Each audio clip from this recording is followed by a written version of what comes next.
Well, hello and welcome to everybody this evening. I think we're going to go live here in just a second. It is 6:45 Mountain Time here in Colorado, and a good time for us to start. I've got the screen set up, and I've got the over. We can answer questions as they come. We'll take questions both from the streaming comment live chat. We'll also take them from those who have mailed them, emailed them to hamradioanswers@gmail.com or have used the question form at KE0OG.net/ask-Dave.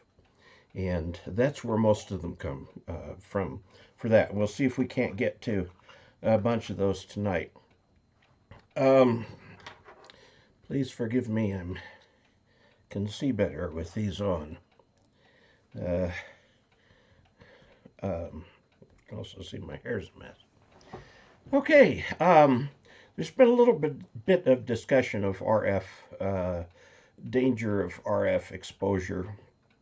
If you'll go, and I'm going to put on the screen here, we'll go to the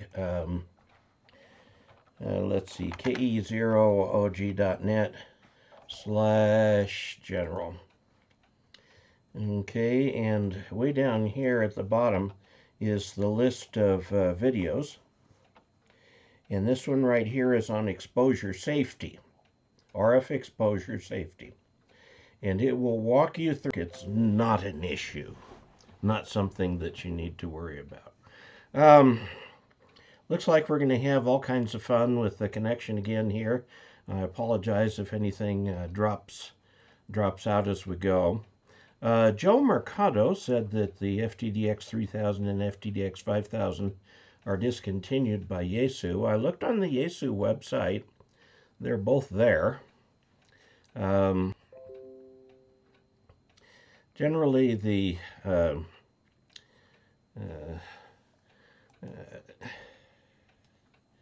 let me just send an email message here to my wife. We're at a subject internet. Internet is flaky. May I have it for the next hour?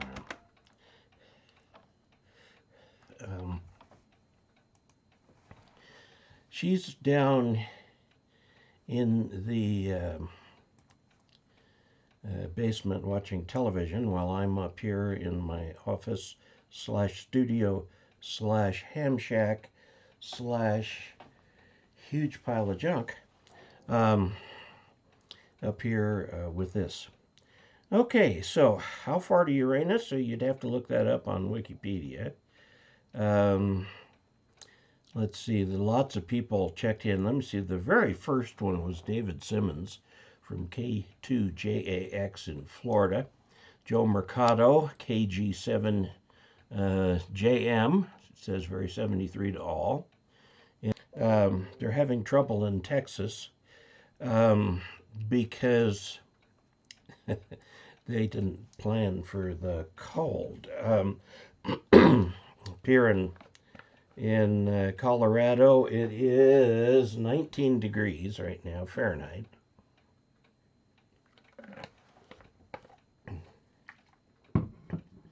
(19 degrees Fahrenheit, 73 in the room. And we're not having any issues at all because we're used to cold. And none of our houses, like they do in California, every house is like this. The water pipe comes up out of the ground, goes up about a foot, and then there's a turn, and it goes into the house. So that foot or so of water has a valve on it, so you can turn it on or off. And that valve in California, no issue. If you tried something like that here, it would freeze the first night you had freezing weather. Well, what's happening down in Texas is they also do that for their homes. They have these water service entrances that are outside the house, and they are freezing like crazy and bursting. And what people need to do, if theirs hasn't burst already, is leave a faucet, leave all the faucets in the house dripping. RVs, if you're having trouble, boy, I'm seeing this thing just go up and down. Okay, it says green here. I'm going to have to talk to my ISP about this. This is pretty bad. Somebody remind me to do that. Okay, one of the questions is, how am I getting on with my BITX version 6.1? And the answer is, I haven't really touched it. It's sitting right up there. I have so many QRP rigs that I've gotten here, there, and everywhere. I think what I'll do is make a video showing all my QRP rigs, what I like about them, what I don't like about them, and things like that. Like this latest one, which is the QCX Mini. It's full 5 watts. It's not one of these milliwatt wannabe QRP transceivers. QRPP, they call it. This is full 5 watts, actually slightly more. And it's the tiniest thing I've ever seen. I mean, it's just a dinky little thing. And the battery is so much bigger than this one. This is really packed with electronics. It works great. I put all my QRP rigs together and talk about what I like and what I don't like. I know on my BITX, micro BITX version 6.1, it's got kind of highly variable power output depending on which band you're on. It is the only inexpensive QRP transceiver that's both voice and CW, and data if you want to do data, that covers all the bands, 80 through 10, and requires essentially no soldering to put together. As I say essentially, there's one thing you have to solder. But it comes, everything's all assembled on the board. You don't have to do anything to the board. You mount the board in the box, and then you put connectors, all of the controls have wires on them that you just plug into the board. It's pretty neat, a pretty neat concept. Let's say, okay, from David Simmons, let's say with a 20 to 100 watt HF rig on a POTA outing with a vertical about 50 feet away, still a few sections away from that in my extra prep. No, you're not going to have an issue with that, even on 10 meters, David. HF, you're fine. Now, I would put up something keeping people away from the antenna on 10 meters. But otherwise, how is the leg? So we stopped by Applebee's to have lunch. Applebee's seems to really take the social distancing very seriously. So we feel pretty good about going there. I'm thinking that the constant in and out of the internet is affecting the number of people. We have 140 concurrent viewers at this point. We usually have a little more than that. Well, it's not 7 o'clock yet. Anyway, we went to the restaurant. I do put a little weight on it. I'll walk short distances. Well, I walk a short distance, as in from the wheelchair in the hallway into the bathroom. I don't like taking the wheelchair into the bathroom because it doesn't really fit. It scrapes the doors on both sides going in. And that's what I've been doing. I've been getting there and then standing so I can do my thing. Well, now I've been leaving the wheelchair in the hallway, walking to the toilet. That's not what I'd call a major hike. Well, today I walked into the restaurant, and that made me kind of sore. So I see the doctor this coming week. We'll get it x-rayed and see what they have to do. Okay, the RF exposure calculator, by the way, is mentioned in that lesson. By the way, the lesson for RF safety is essentially the same for Tech, General, and Extra, except General includes HF.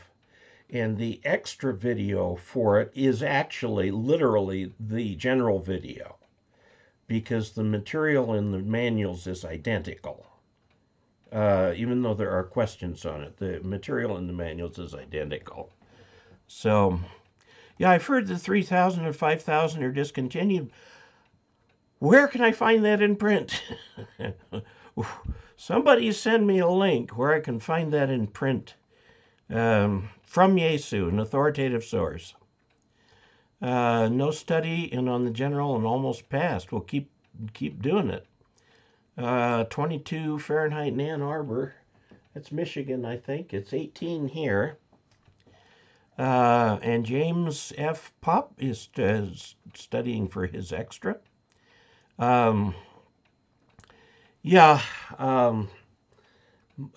Loretta, we watch a fair number of streamed shows, and I don't know, that's the electric company that serves Montrose, Delta Montrose Electric Association.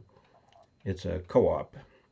They have a fiber internet service called Elevate that will give you up to 1 gigahertz. I had to just sign up with them because I sent the check for the electricity for the hangar to the hangar owner, and I'd forgotten to sign it. And so I got a text back, and I says, look, let's just cut through this. I'm going to put the electricity in my name and set it up for automatic withdrawal, if I may.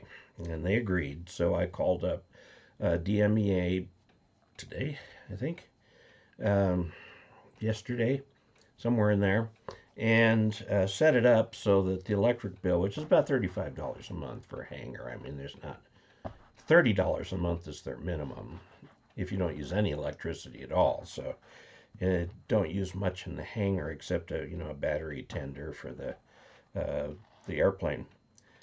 So now it's all automagic, and I like that. I've got all my bills set up for auto pay because then I don't screw up and forget one. Like that check I screwed up and forgot to sign it. So you say, how do you forget to sign the check? Well, I did the check on a typewriter and then and sent it off to them and forgot to sign it. It's not the first time I've done that. So I know there are a lot of people who are afraid of automatic withdrawals and things like that. I have been doing them all my life since I was in the Air Force.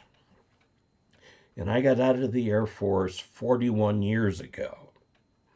And electric, house payment, sewage, water, whatever it is, I don't even have to think about them. And then I just put the number in the Quicken and it keeps track of everything. So anyway, that's what I'm doing. Let's see. It's been sub-zero here in Minnesota for nearly 2 weeks. Oh, I remember a time that when I was on the Front Range in Colorado many years ago, it was below zero for 3 weeks. And it just sort of was gently snowing the whole time. Just a little gentle snow. And we would actually go out to the parking lot in pairs after work to make sure each other's car started. Because, those batteries cold soak all day at 21 below zero, which is how it was cold. But it's very unusual for us here. Let's see. Why does an 80-watt radio take 20 amp power supply? 80 watts divided by 13.8 volts is 6 amps. I think I just did a video on that very subject. Let me see if I did. because I'm not sure if I did. Let's go to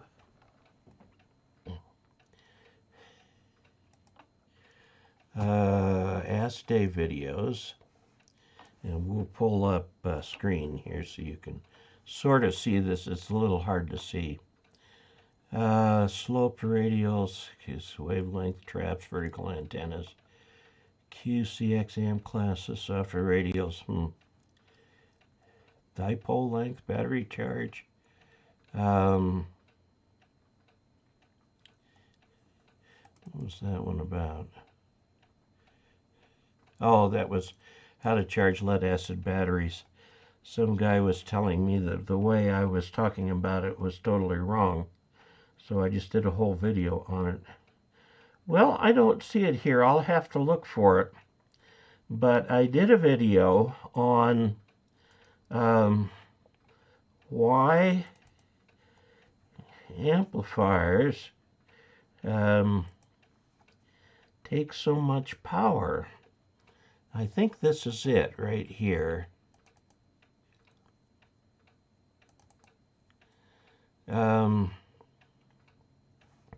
Why does my ICOM 7300 draw 18 amps? Okay, this is Ask Dave number 353.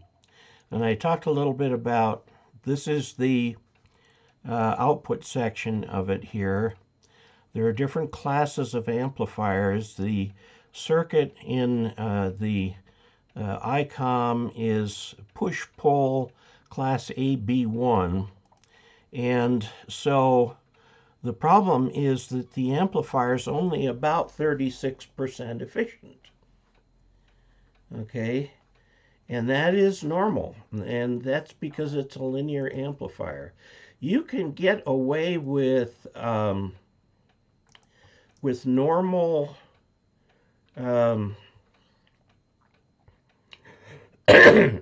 with much more efficient amplifiers. If you're doing Class C, Class C works like on FM and CW, but it won't work for linear mode.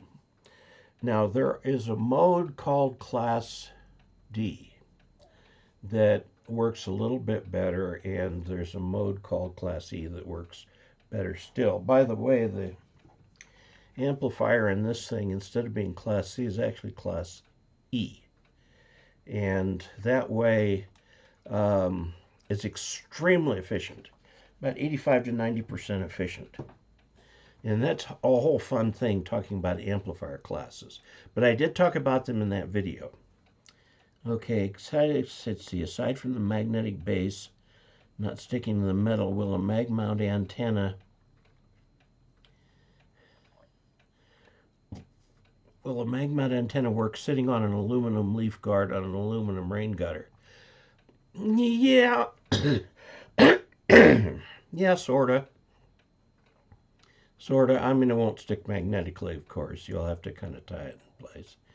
And you're welcome to join us on VHF Simplex. Okay, very good. High quality output is pretty inefficient, yes. If you go full Class A to get the highest quality, the highest possible quality, you're going to be extremely inefficient. That's what some of the old radios, the radios would go what's called Class B, where on the positive swing of the cycle is one tube and the negative swing of the cycle is the other tube, and they're in what's called push-pull. The problem is when you do it with tubes, you have something called crossover distortion.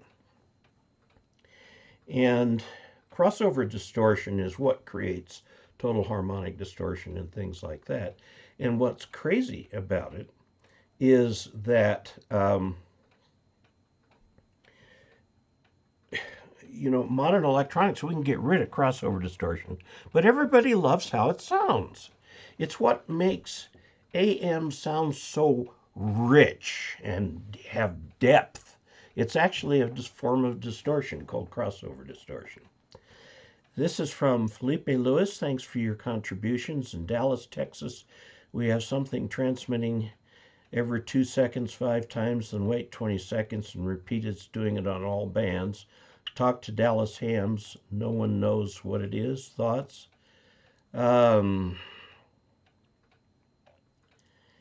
It could be, if it's in the ham band, it could be some leftover emergency system or something. By the way, Felipe has added $25 to the channel funds.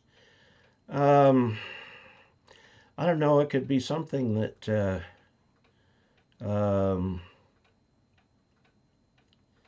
if it's not, it could be a utility thing too, with harmonics in the ham bands. Jonathan passed his extra. He's KM4HOC. Congratulations. Dave, I would like to buy the MFJ 1886, but a little confused by the upgraded model TR. The TR is a switch. Do I need the TR if I intend to use the antenna as a pan adapter? If you're going to have a transmitter working at the same time, yes, it would be good to have. Perseverance, yes, I noticed that in the news. Perseverance, my favorite word. USA landed another rover on Mars today. It has a quadcopter on it.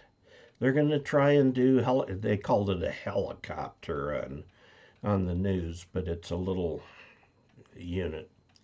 Ham radio repeater on Mars. We can always try Mars bounce. People do moon bounce and try Mars bounce. So, William Myers, thank you very much. KA8GIM has added $10 to the channel funds. And let's see. Live in the city and there's a lot of noise on HF. Would a QRM eliminator X phase be something to try? I don't think it's going to give you a lot of help. I think the thing that will give you the most help is get an HF radio with a good noise reduction filter. I'm not talking about noise blanking. Noise blanking is for ignition noise. You want a noise filter, it's usually called noise reduction, NR, noise reduction. And some of those are very good and can cut out the noise. Let's see, space aliens, yes. Delay at the FCC processing technician licenses. There very well could be. They have had a problem back there with the nor'easter as well as, of course, the usual COVID. So, and let's see, Dave is a Air Force retired E6. That's Staff Master, Tech Sergeant or Master Sergeant, one of the two. Beyond the Wheel has dropped Australian $5 into the channel funds. Thank you. Let's see. Home watt-hour meter causing the noise. Well, you know, that could be too, but they wouldn't normally transmit all the time like that. Okay. First time in one of your live streams starting to study for my extra. Good man, make it work. Okay, watch the landing. Casler, there's only one S, but that's okay. If I had a nickel for every time someone put an extra S in my name, I'd be a very rich man. The same with T. People want to put T's in there. Once sold a thumb drive with all of his videos. Do I plan to update it? It is updated. The Tech General and Extra videos are all up to date. And you can go to dcasler.com/support. And you find a list in there of all the different ways to support the channel, and the thumb drives are listed there. By the way, those videos are the same videos that are on YouTube. So if you have a good internet connection, you can just watch them for free on YouTube. You don't need anything else. Mars bounce. Yes, well, actually, using I think it was the Arecibo radio telescope, the thing that made the Arecibo unique is that not only is it a radio telescope, it's a radar. Was a radar. And they did some pretty good imaging on Venus with it, because as you know, Venus is covered with clouds. And they came up with some pretty good stuff on Venus with the Arecibo telescope. So if they can bounce signals off of Venus, we can bounce them off of Mars. All we need is a dish about 300 or 400 feet in diameter and about a 1,000,000-watt transmitter, and we'll be there. Yeah. And let's see, Robert DeSonia said that he and his wife just got his licenses yesterday. Congratulations. What's the possibility of picking up the Mars mission radio signals on a home station? I would say slim to none unless you've got a fairly good-sized antenna. And they use cryogenically cooled front ends on those things to keep the noise figure down to under a dB.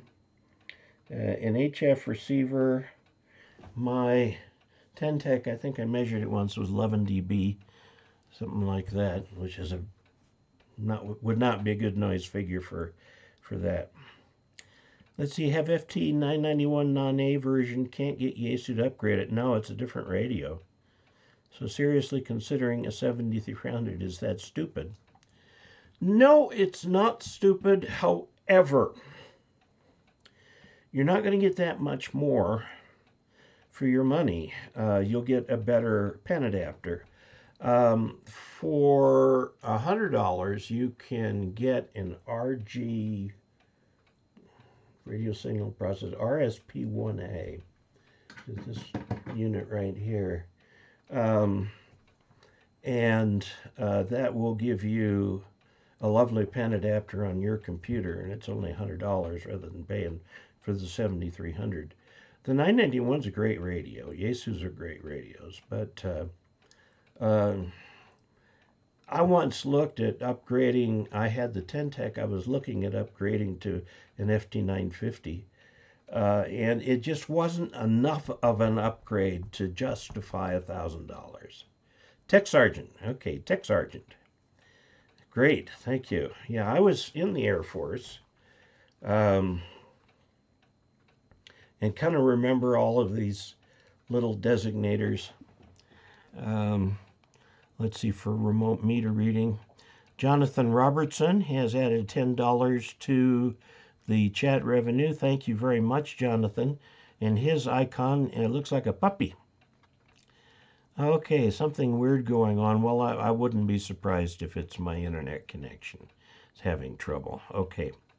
Oh, you know, I wanted to talk about that POTA video. I made a video about Parks on the Air, which got a lukewarm response. And then I did another video on Islands on the Air that got a very tepid response. I was going to do a third video on Summits on the Air, but after the lukewarm and tepid response to the first two, I'm not sure I'm going to do that. I think Summits on the Air is very interesting, and it's what a lot of these little QRP radios like this is made specifically for use with Summits on the Air. It's extremely small, light, and can go up in a pack very easily. I don't know. Tell me what you think. Do you want the Summits on the Air video? Just say something like SOTA, S-O-T-A, Summits on the Air, yes, or Summits in the Air, no. Let me know what you think, and I can make a video on it. Okay, and I suppose I should give an update on my leg. I mentioned that I walked into the restaurant today, and it kind of ached after that. I shouldn't have done that. And I was a little short on oxygen as the result. The problem with sitting in this wheelchair for a month is I am completely, totally out of shape. And so as soon as I can get up, I've got to get an exercise program started so that I can get from one end of the house to the other without collapsing. Jeez. Okay, thanks for let's see. Soda, yes, soda would be great. Soda, when you are recovered. Just bought the TX500 for soda. Backpacking, carried a bunch of military radios in the U.S. I miss gear that can get a little wet. Well, when you were in the Marine Corps, you got a little wet yourself. I would imagine that let's see, I always used to call them the Prick 119F, 148, and 150. I'll have to look up those units and see what they are. Send them to Red Summit RF. He does a good job. Okay. 73's, from Portugal. CR7AWJ, Manuel, hello. Soda, yes, soda, yes. Okay, I guess it looks unanimous here. Soda, yes. Now, here's a good suggestion, Randy Cox. Maybe instead of just looking through the soda website, you could show us your QRP rigs that can be used for soda. Okay, I can do that. And I've got a couple portable antennas that will work in there too. Okay. A lot of content about soda poda. Whole channels are focused on it. Okay, well, we'll see how it comes out. I bookmarked the U.S. islands on the air page. This summer I'd like to hit some river islands. Yes, are Marines allowed to get dry? Well, if you're a Marine over in the Middle East, you are dry. Oh, golly, that heat over there. I went to Arizona in August, in Phoenix. Actually, Buckeye, to get some training in my airplane. And we would start at just the beginning of dawn. So we could get up in the air when it was only 90 degrees Fahrenheit. And it would be 115 by the time we got done with our second flight of the morning. It was warm, very, very warm down there. Might want to consider a Skype interview with someone who does a lot of soda. That's a good idea. Okay. Yeah, those Yaesu rigs are very, very good for soda. Okay. Having a base made from my hex beam. I used a 2-inch Schedule 40 aluminum 20-foot mast. Is a steel mast stronger? Aluminum is stronger than steel weight for weight, but size for size it's not. Steel would be stronger. The steel, or iron, actually iron pipe, would be stronger than that aluminum Schedule 40 pipe. Yes, it would. And heavier, substantially heavier. How are the airplane repairs coming along? They're supposed to be done. I've got to go up and see it. I haven't done that yet. We need to swing the compass on that and get that compass card done up. And I've got a few things I need to do with the tack. I mean, we're set now. I've got a little box, sits on the dash, looks through the windshield at the propeller, and counts the revolutions of the propeller directly, and is extremely accurate. I was very impressed with the unit. Okay.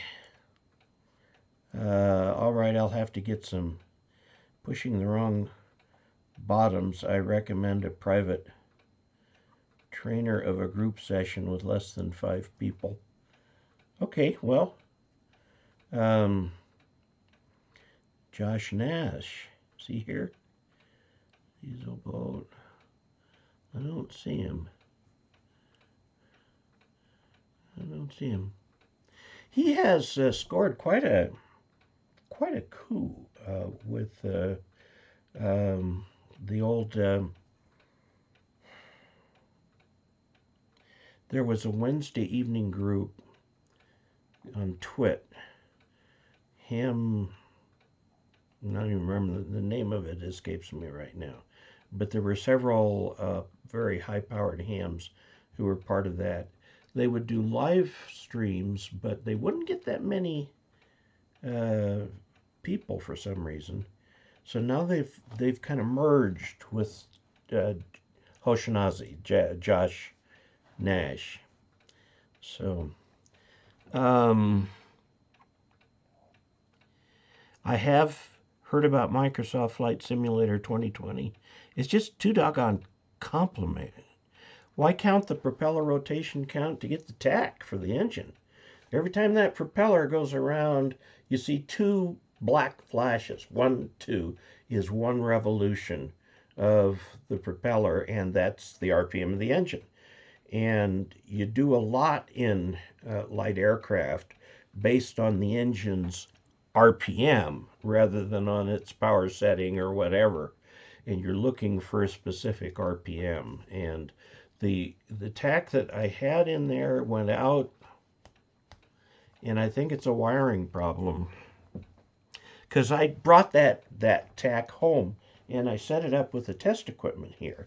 And the signal generator gave it the pulses, and I used the bench power supply and used the oscilloscope to watch it and everything, and tach works fine. So there's a wiring problem in there. Okay. Yeah, there are lots of live streams out there. Did I ever watch the 2000 movie Frequency? I never have, but I've heard they're pretty good. Heard it's pretty good. Okay, I'm going to go to, let's see. These are the Ask Dave questions. We should answer them. Okay, this is from Harry Rundle, AC3CK. Today on Patreon, I increased my donation to you. Thank you very much. I appreciate that. He's been a patron for a long time. Your Ask Dave videos and the Thursday live stream Q&A are much appreciated for their informative content. Recently, I've been sharing the links to various videos, such as the recent Why 50 Ohms, to our Aero Amateur Radio Club. It was presented at our RagTube mid-month Zoom meeting. Members greatly appreciated the content and learned something that some take for granted. So, thank you very much, Harry, for being a participant in the Patreon. By the way, that video, I don't understand it. A lot of YouTubers have had this problem. They have one video that goes major viral. And I've watched that video, and I cannot tell you why it went viral. I don't know. That video, why 50 ohms? About 50 ohm cable. Why 50 ohms?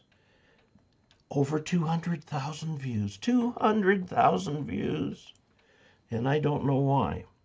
So, Harry, thank you very much for being a continuing and extremely supportive patron. Very much appreciated. Instant Profit Stores. I think we'll pass on that one. Let's see. This is from Russell Graves, KB1UKU/M, which would put him in the UK. What is your episode of using a noise bridge and an MFJ 204B antenna bridge other than basic Visuar measuring?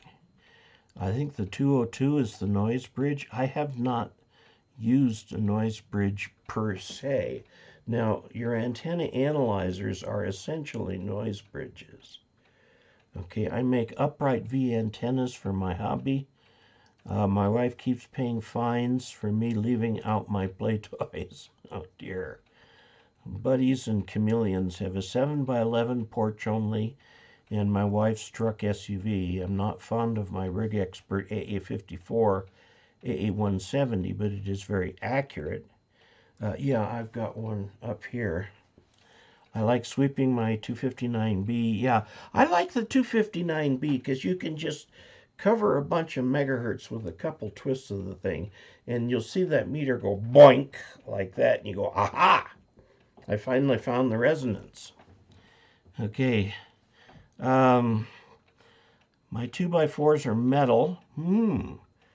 So is vinyl siding with aluminum, almost perfect Faraday cage. Yes. There was a period of time when wood was very expensive, and so a lot of people used a steel equivalent.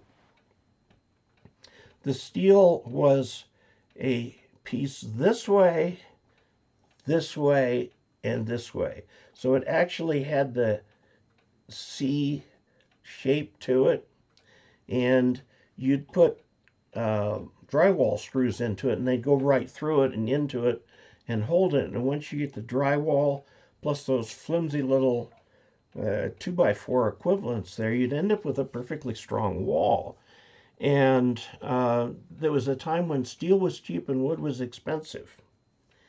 Now, wood is easier to deal with for most people, me for sure.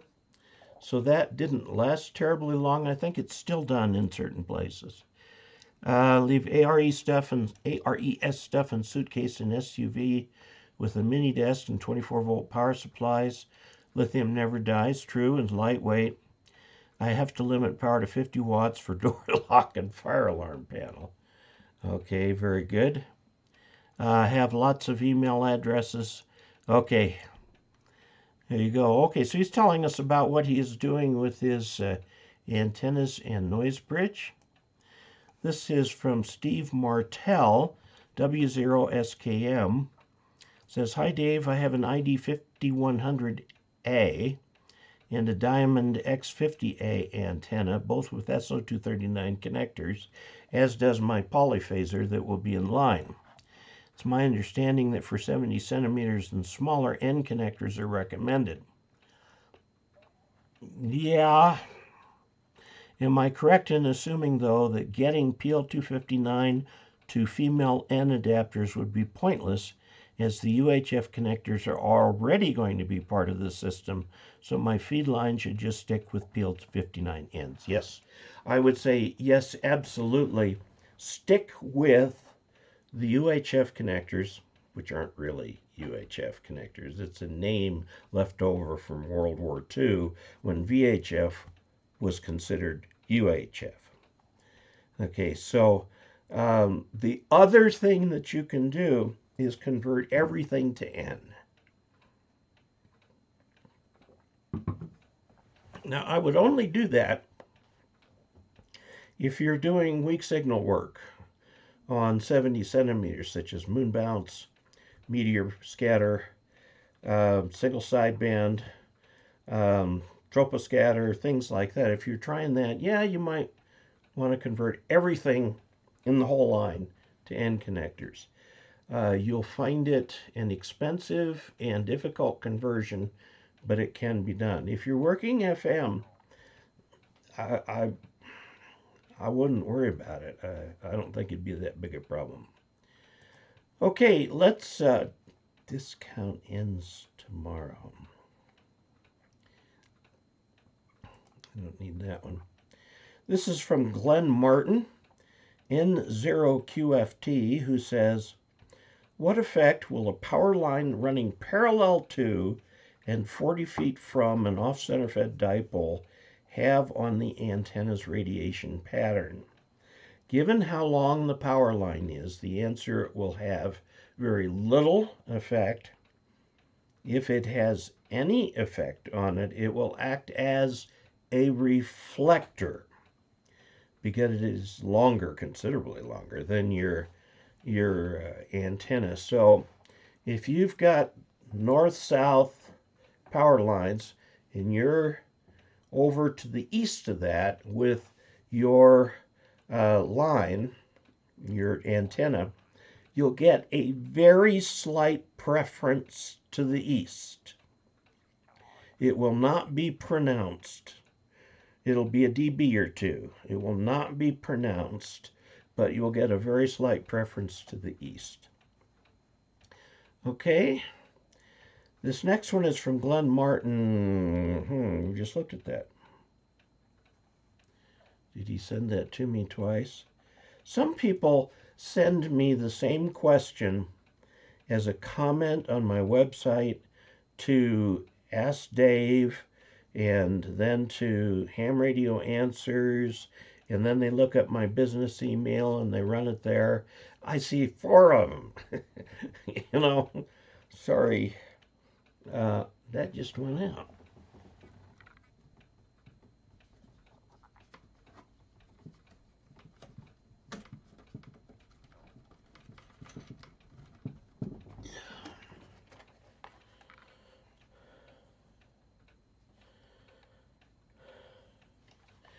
Well, that went from having a good battery to no battery. I checked the battery on it, and it was good. Got 4 bars, and it's off. It's a light. All right, I'll be in the dark, and I'll recharge that. Okay, this one is from Dan Johnson, KE0OG. Dave, is it legal to allow someone to take your radio tracker and have it beacon if they are not a licensed amateur for APRS operations? Just getting back and interested in radio after many years away. Lots of information available, but not finding this. Thanks, Dave. The answer is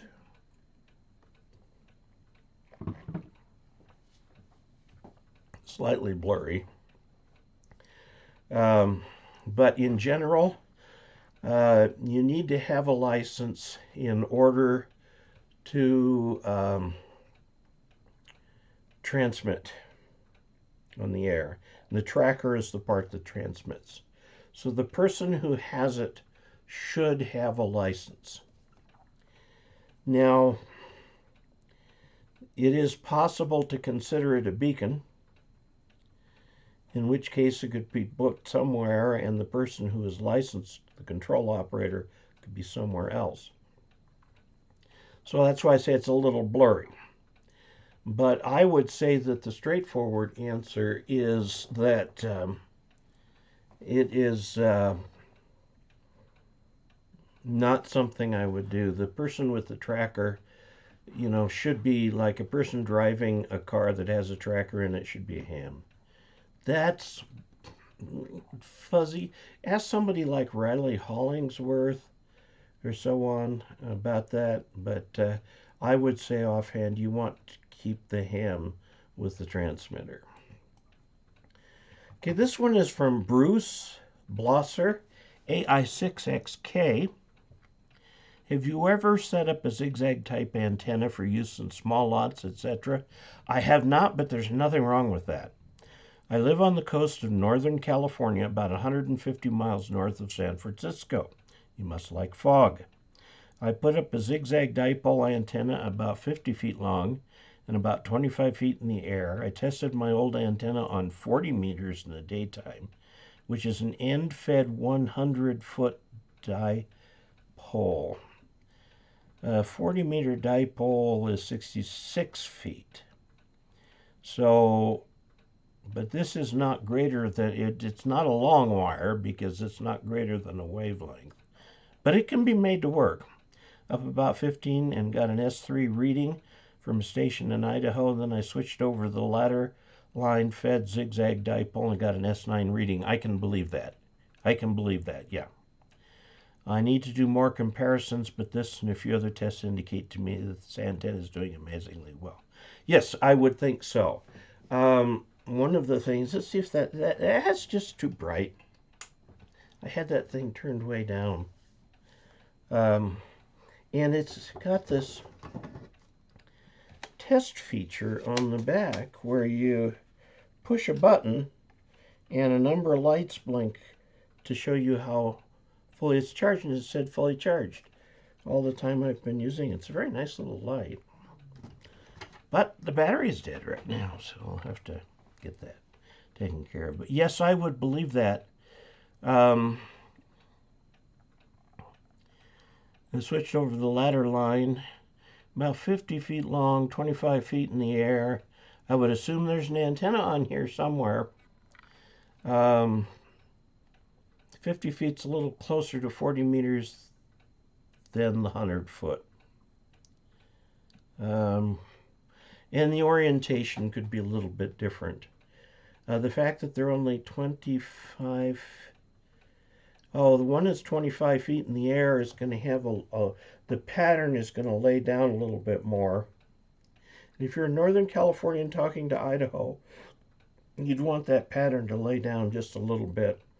If you had it only 15 feet in the air, most of the pattern is straight up. Hope that helps. Okay, and here is the same question again. Okay, let's try this one here. This is from Mike K9MFJ. And I have a new My Antenna NFET half-wave 80 through 10. I have one too.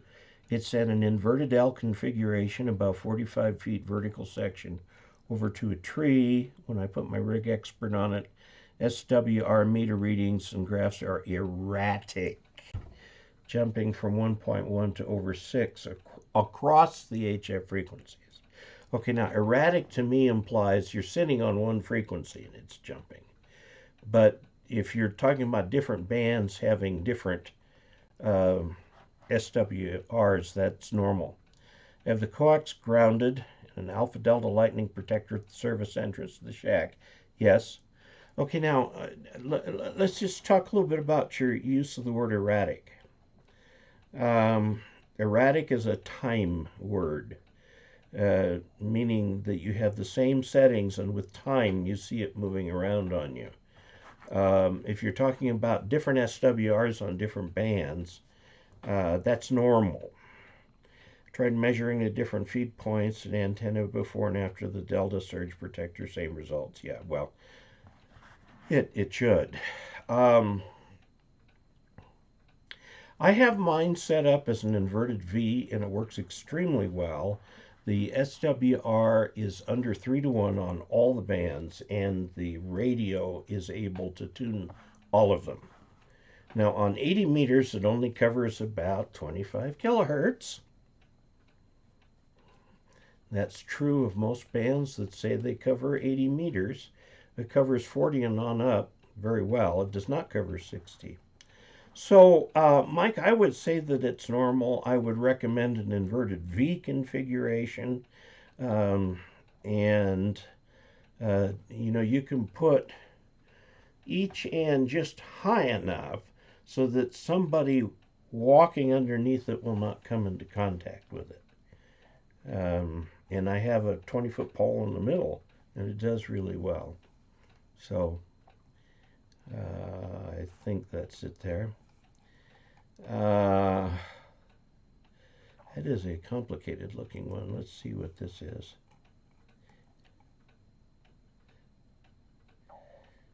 Oh, this is a fellow by the name of Michael. He doesn't give a call sign. Michael Mercer. He says he has a friend who's a disabled vet. He has a serious problem reading with one eye blind, as it's like looking at a mirage, which stems from a spinal injury back in the ramp up the military's readiness in 2002.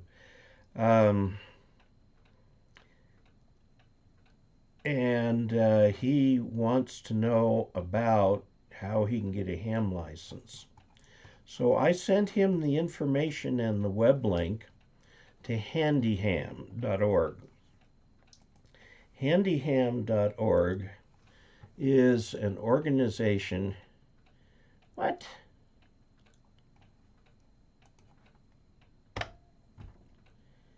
Looks like they're having a little trouble with their website.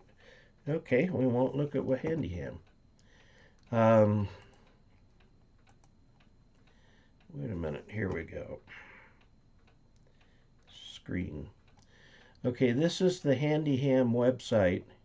They have a very thorough, very careful program to help people with handicaps to get their licenses, get on the air, and enjoy amateur radio, as you can see it right here. Okay, so these are all people that are disabled in some way that would normally, you would think, make it difficult to become a ham. They're either blind or deaf or mobility impaired, um, mentally impaired, and so on. And this program here is been in place for many years, and .net/training, which will get you um, your technician license. Okay, I'm gonna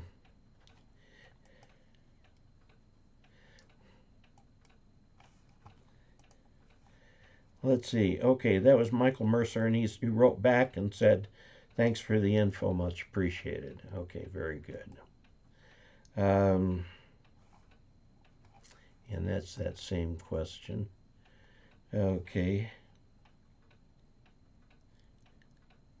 Now here's a person who does not want his question to be used on any video.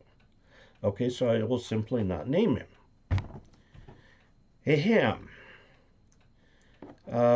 And he is questioning the video about this so-called choke ballon that MFJ sells that I did a video about. And I did a kind of an SWR comparison with and without. And there really wasn't any problem with the antenna to begin with, so it didn't show any difference in the thing. And he's asking me, did you really mean to do that? And I think the best question that I have for that is I probably shouldn't have made that video. That was a bad way to explain the value of that particular device, which is just a piece of coax with a whole bunch of ferrite beads on it. MFJ seems to like that.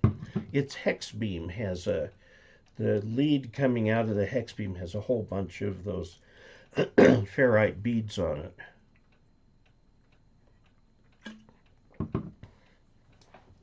Because the hex beam is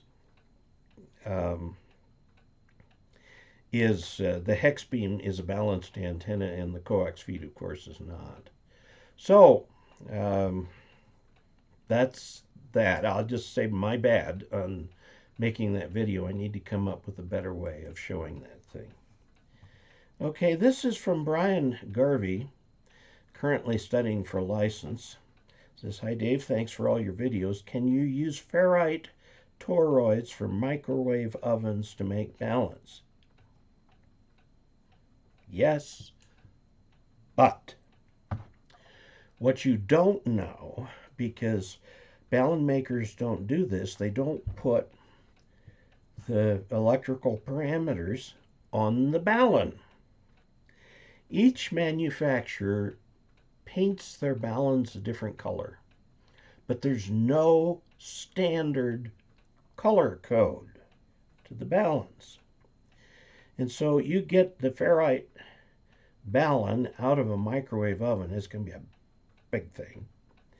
And I have no way of telling you how to determine the permeability. Permeability? Is it the permeability? Of the core. You have to somehow measure the permeability of the core so you can design a coil to go with it. Can you use it to make a ballon? Yes, but I don't know how well. You can look on the internet, see what you can find. You might be able to find something pretty good. If you do, let me know what it is, because I'd like to know. That's something I'm very flaky on. Okay, this next one is from Raymond Lewis AA4Z. Says, first to comment, Dave, you need to be using a magnetic screwdriver. Yes, I do. I need to get one. I'll have to go down to, what's his name, Harbor Freight and get something. Says, my old 78-year fat fingers have trouble holding small screws, so a magnetic screwdriver works wonders for me. Your airplane is interesting. I flew A4E Skyhawk fighter attack jets in Vietnam, 200 missions, and loved flying. My question, how does one determine what value capacitor to use when used in a circuit for various things, such as to block DC, pass RF but not AF, and pass AF but not RF, have been a ham since 77 and still do not know. Thanks in 73, Ray AA4Z. Okay, a capacitor will always block DC regardless of the size. And what you're looking for is a capacitor generally fairly big because the capacitor will have, and you can figure this from the, let's see, it's the 2 pi times the frequency times the capacitance gives the reactance in ohms. And you want it to have a low reactance at what you want to pass. Now, no capacitor will pass DC, so you can use, if you can stand an ohm or 10 ohms, or even 50 ohms in a circuit, you can figure out the reactance for 10, 50 ohms and put the capacitor in there. Now, you cannot have one that passes AF but not RF, because the way a capacitor works, the higher the frequency, the lower the reactance for the capacitor. But,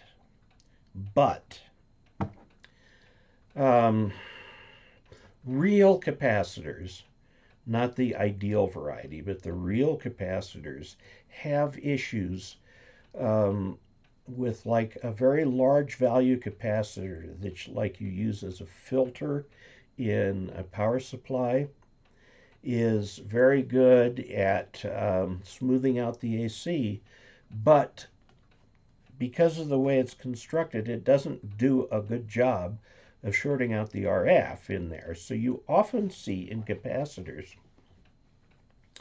a small capacitor in parallel with the big capacitor, and the reason for that is to shunt the higher RF frequencies to ground, okay, like in a power supply. You'll do that. Another place where you'll see a lot of capacitors in parallel is in the frequency determining circuit of a VFO, variable frequency oscillator. Because as capacitors change temperature, they change capacitance. And so if you just have the one capacitor there and the temperature changes, your VFO will drift. So you'll put 2 or 3 capacitors in there of various values with different temperature coefficients, including some with negative temperature coefficients, meaning the capacitance goes down as the temperature goes up instead of the other way, so that between them all you can get a pretty stable VFO. So I hope that helps. It comes down to the reactance of the capacitor at the frequency that you're using it at and what you're trying to do with it. And there's some conventions for what people use for interstage capacitance and power supplies and stuff like that. Hope that helps. Okay.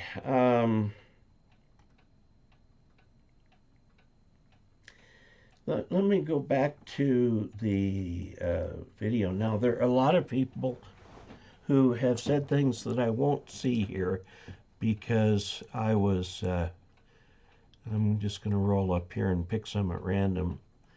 Ishmael in Dominica talked to a station on 20 meters yesterday. Congratulations. KD4GE. And that's cool. He had some DX. Ishmael is 16 or 17. He's a teenager in Dominica and has been working his way through getting a ham radio license.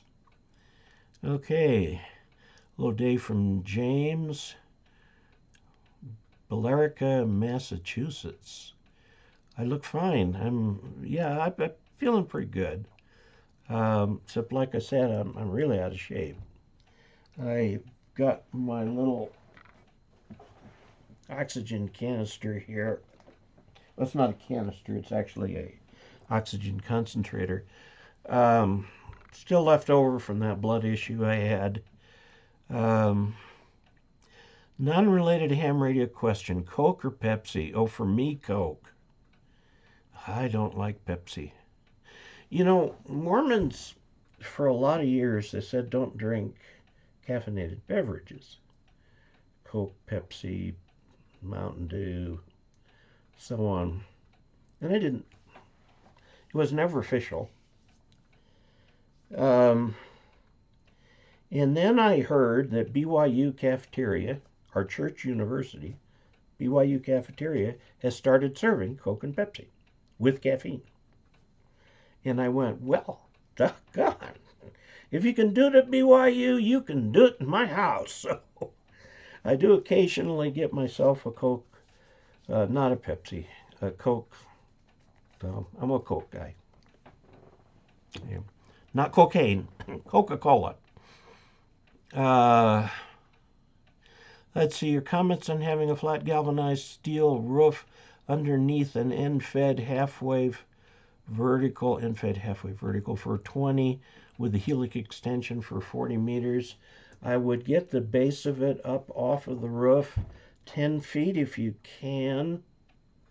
Put it on like one length of chain link fence top rail. Okay, guy it, of course. Guy it at the base and halfway up the antenna with UV resistant nylon guy rope, which you can get from RF Parts, QR Radio. Anywhere there are several. And I think you'll have a fabulous antenna if you do that. Okay, here's Mike Jacobs. Dave, by erratic, I mean measuring the SWR in a specific band. The SWR meter is not measuring a constant. It's moving all over the place instead of a steady reading. Okay. Problem number one could be a loose connection somewhere. Okay. Problem number two could be a lot of movement in the antenna. The wind is whipping the antenna all over the place. Problem number three, well, check the connections to the box going in. While somebody is watching the meter, walk the cable down to where the box is, the end-fed half-wave, and start wiggling things, okay? And start wiggling coax connectors and so on, moving the coax around, and see if you can figure out which one of them might be doing it. Because it sounds like a loose connection of some kind, which could be true inside the balun. They've got that balun pretty well sealed, so it's real hard to get into. But if by, moving the connector a little bit like this or like this causes it to change, you found the problem. Because when it bangs around like that, the thing that jumps out at me is loose connection. So that's what I'd look for. What are my thoughts on Baofeng radios for beginners? Well,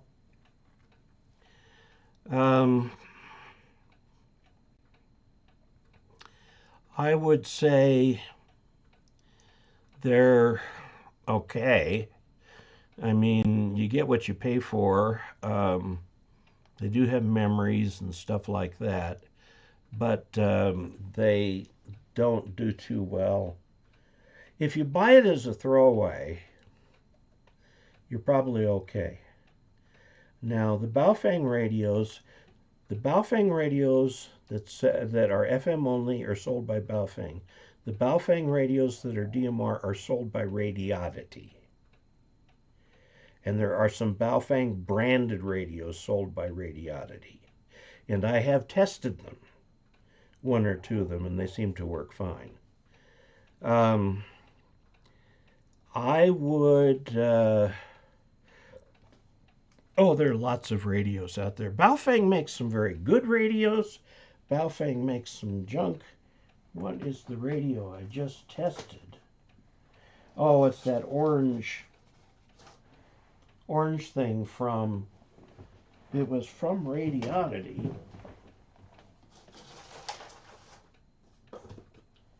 No, I don't see it here. Nope, that's not it. I'll come up with it right after the live stream. But the Baofeng radios, the newer ones, are very good.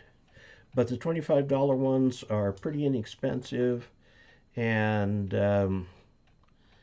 unless the new ham lives close to a repeater, can be a real frustration. Okay. Which are better, pancakes or waffles? All depends. The best are the crepes that my youngest sister makes. She does these raspberry crepes and strawberry crepes that are just out of this world. Let's see.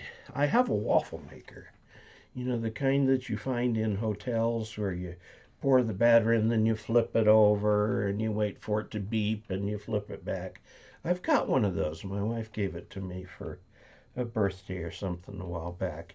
I use it once in a very, very blue moon.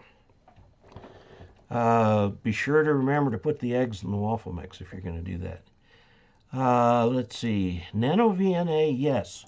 But the problem with the Nano VNA is that it's not set up to measure SWR until you get through a few menus. And I had a guy explain it to me, and then they changed the firmware and the menu structure changed. So if you're really good with that sort of thing, if you're really good with, going through menus, making this measurement, making that measurement, and so on, it can be really cool. I've not gotten to that point myself, so some people it will work very well.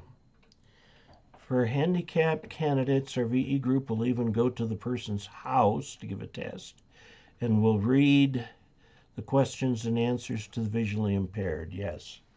We used to have to do that when I worked with Bark Jr. For the children. They really weren't good readers, but could who knew the material well enough that they could answer the test. My daughter got her license when she was 9. So she would have been, what, the 3rd grade, 4th grade, something like that. Carbs are the root of all evil, but are really tasty. Well, yeah. Everything we love to eat. I don't understand this. You think the human body would give a reaction of, oh, that tastes good, to something that's good for it. And if it's something not good for us, it would give a reaction of, oh, that tastes bad. That's natural, right? Well, it's not what the scientists say. They say that if it tastes good, it's bad. If it tastes bad, it's good. I eat what I like. Seen that variation had a leaking or arcing to ground. Well, Chris, what he's doing is he's measuring it with an antenna analyzer, so there's hardly any voltage in there at all. Talk to station on 20, yes, saw that. Greetings from a fellow Coloradian, from Aaron Quinn. Let's see. How would I get a waterfall from my IC7100? I think you'd have to get a separate radio, like the RSP1A from SDR Play. Pepsi tastes like I just brushed my teeth and took a drink of Coke. Diet Cherry Dr. Pepper. Oh my, look at this. Beginners, I think, should use a decent mobile. You know, the mobile is probably a good idea. Ditch that diet soda, man. Yeah, I know. Optical Man Jeff has added $10 to the channel funds. Thank you very much. Let the FCC ban Baofeng. They did, kind of. They put out one letter. They have not really replied to any questions about it. And there hasn't been any follow-up that I know of. Okay, don't like carbs as good as fuel injection. Between the FCC disavowing and the HDs being the mainstay for organizers of civil unrest. You know what's happening? Somebody told me this is involved in law enforcement. What people tend to do is they buy these radios in the little blister packs in the truck stops. And then they use the first channel that's available on them. They don't reprogram them or anything. They just use the programs that are in there. Well, the feds know what these frequencies are, and so that's what they look for when these guys are out there doing their thing. And now that they've kind of taken Twitter away, well, this Parler thing has come back now. So people use that, and that's good because all the feds have to do is just simply sit there and read it. I am just afraid that they're going to start using ham radio. I hope they don't do it on ham radio frequencies. Boy, we'll see what's going to come up with that. I think things have kind of settled down for a little bit.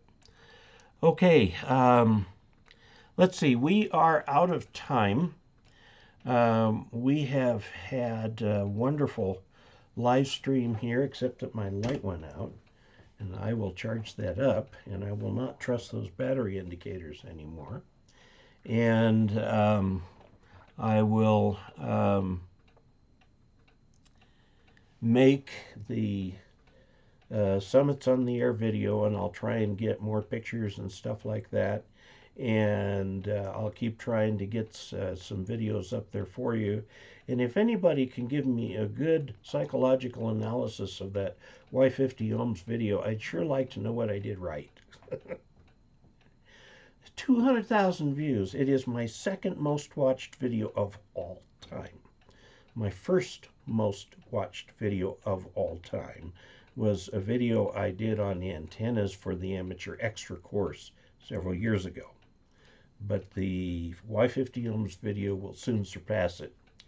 And there we will be. Okay, thank you all very much for doing paragliding. Yeah, all that. People, you know, and the thing is that there are radios that people can buy that they can legally use. GMRS takes a really, well, $50 license, whatever, but that's for a whole family. And the FRS radios are totally license free. And I don't know. There they are. Okay, and that one says show. And so I'm going to say 73. Thank you all very much. Send me your thoughts and suggestions on the videos and so on, and I'll try and come up with videos that help along that. Since I am so totally out of shape because I've been sitting in this silly thing for a month now, my energy levels are pretty low, but I'm going to try. I get energized when I see that there's a reaction, a good reaction to the videos.